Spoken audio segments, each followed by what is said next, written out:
The Nevada sun beat down on a dusty hangar at the edge of a private airfield. Inside, the smell of oil and burnt fuel hung thick.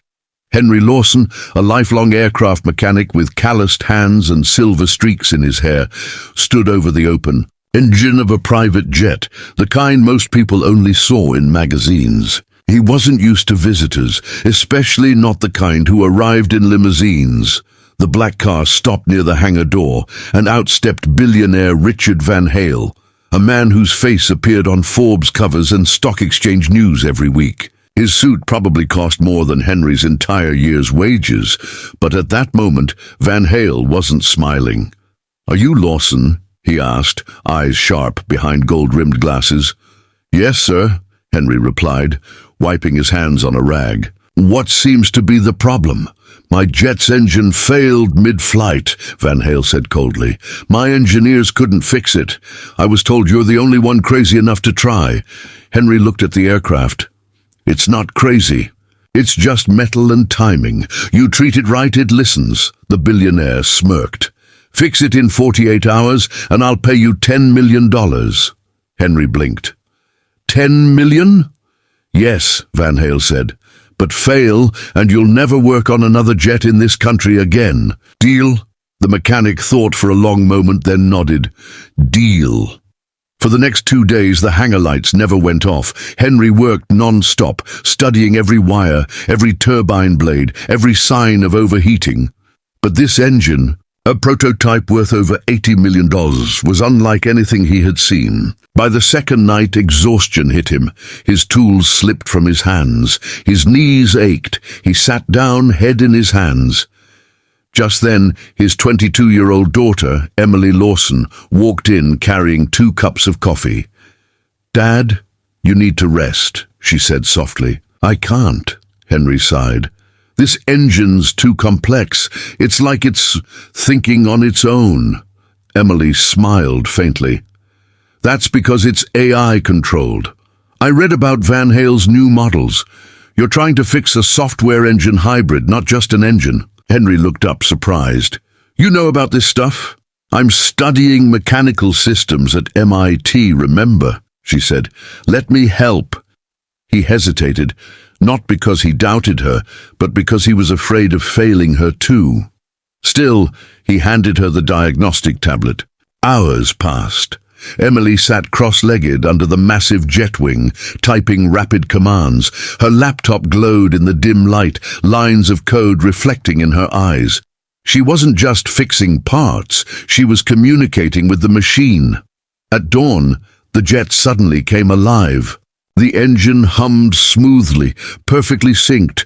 Henry's jaw dropped. "You did it," he whispered. Emily smiled. "We did it." Before they could celebrate, Van Hale's black limousine rolled back into the hangar. "Well," he said, stepping out. Henry gestured to the aircraft. "She's ready." Van Hale motioned to his pilot. "Start it up." The pilot climbed in, flipped the ignition, and the jet roared to life with a flawless purr. Not a flicker, not a stutter. The billionaire's eyebrows lifted. "You actually did it," Henry smiled tiredly. "Told you, metal listens when treated right." But before he could speak again, Emily stepped forward. "Actually, sir," she said respectfully, "it wasn't just the metal. The AI's core software was misreading oxygen levels in the turbine chamber. I rewrote the algorithm to stabilize its intake flow."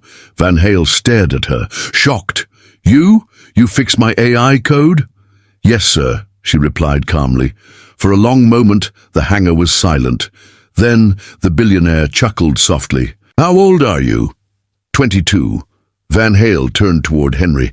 "You raised a genius." Henry smiled with quiet pride.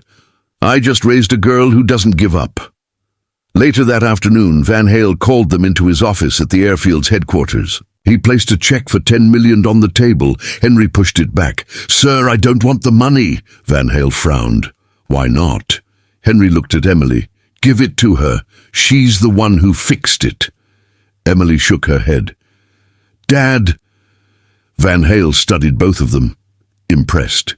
You know, in my world, people fight over money, but you two just proved what real value looks like. He stood up and extended his hand to Emily. I want you on my innovation team. Name your salary. Emily's eyes widened. Are you serious? Completely, Van Hale said. You fixed what my entire engineering division couldn't. Henry chuckled. Guess I'm out of a job then. Van Hale smiled. No, Lawson. You're not out. You're promoted. How would you like to oversee our new engine facility in Texas? Father and daughter exchanged stunned looks. That night, as they drove home under the desert sky, Henry looked at Emily and said, You made me proud today. She smiled. You taught me everything, Dad. You just forgot how much I was listening. He laughed quietly.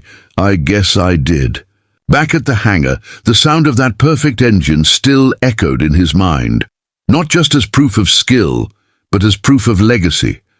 For the billionaire, it was a business win. For the world, it was a technological breakthrough. But for Henry Lawson, it was something far greater, a reminder that even the smallest garage in America could raise a mind capable of changing the skies.